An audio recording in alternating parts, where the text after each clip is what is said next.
Hello everyone, আসসালামু আলাইকুম। আশা করি তোমরা সবাই ভালো আছো। আলহামদুলিল্লাহ আমরা অনেকটা ভালো আছি। আজকে আমি তোমাদের সাথে শেয়ার করব লোটে মাছের ঝুরা। তো চলো কথা না বাড়িয়ে রেসিপিটা দেখাই যাক। তো প্রথমে কিন্তু আমি মাছগুলোকে খুব ভালোভাবে ধুয়ে নিয়েছিলাম, আর এবার কিন্তু স্বাদ মতন লবণ দিয়ে দিলাম, আর এবার দিয়ে দিলাম বেশ কিছুটা মরিচের গুঁড়া। এখানে যেহেতু আমি একটু ঝাল ঝাল খেতে ইচ্ছে করছিল, তাই কিন্তু বেশি পরিমাণ ঝাল দিয়েছি। তোমরা কিন্তু চাইলে ঝালটা একটু কমিয়ে দিতে পারো। এবার কিন্তু আমি দিয়ে দিলাম হলুদের গুঁড়ো, এবার দিলাম ধনিয়ার গুঁড়ো, এবার দেবো জিরার গুঁড়ো। তোমরা কিন্তু সব মশলাগুলোকে দেখো, তারপর কিন্তু তোমরা বাসায় ট্রাই করে দেখবে, তাহলে কিন্তু অবশ্যই আমার মতন হবে।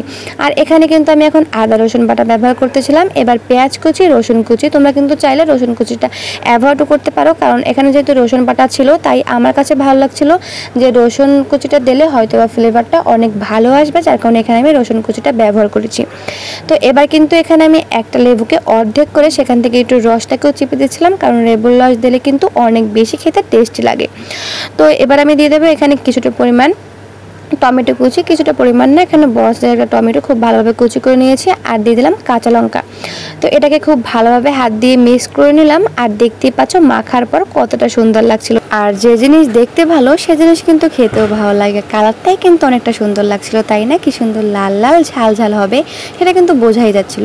তো আমি কিন্তু কথা না বাড়িয়ে চুলোতে একটা ফ্রাই প্যান দিয়ে দিলাম, আর এখানে কিছুটা পরিমাণ তেল দিয়ে দিলাম। তখন তেলটা গরম হয়ে যাবে, তার ভিতরে মেখে রাখা মাছটাকে দিয়ে এখন আমি উল্টে পাল্টে এটাকে ভেজে নেব। কিন্তু তার আগে একটা সিক্রেট তোমাদের সাথে শেয়ার করে নিই।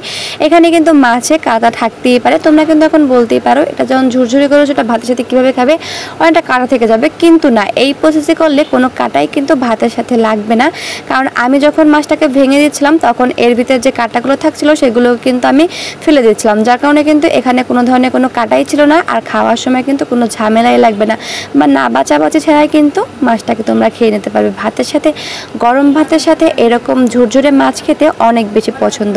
আর এই যে দেখতে পাচ্ছ এখন কিন্তু আমি খুব শুকনো শুকনো করে এটাকে ভেজে নেব।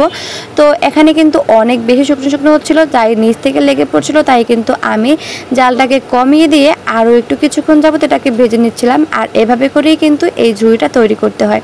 তো কার কার কাছে এরকম ঝুড়ি খেতে ভালো লাগে অবশ্যই কিন্তু আমাকে কমেন্ট বক্সে জানিয়ে যাবে। আর এই যে দেখতে পাচ্ছ আমার ঝুড়ির ফাইনাল লুক, তো কেমন হয় সেটা কিন্তু অবশ্যই তোমরা বলবে। আর আমি কিন্তু তোমাদের সাথে স্বাদটা বলেই দিলাম, এটা কিন্তু খেতে অনেক বেশি সুস্বাদু আর অনেক বেশি আমি সবাই কিন্তু একবার হলে ট্রাই করে দেখবে। তো আজকের ভিডিওটা এই পর্যন্তই, দেখা হয়ে যাবে অন্য কোনো ভিডিওতে। তখন সবাই ভালো থাকবেন, সুস্থ থাকবেন। আল্লাহ হাফিজ।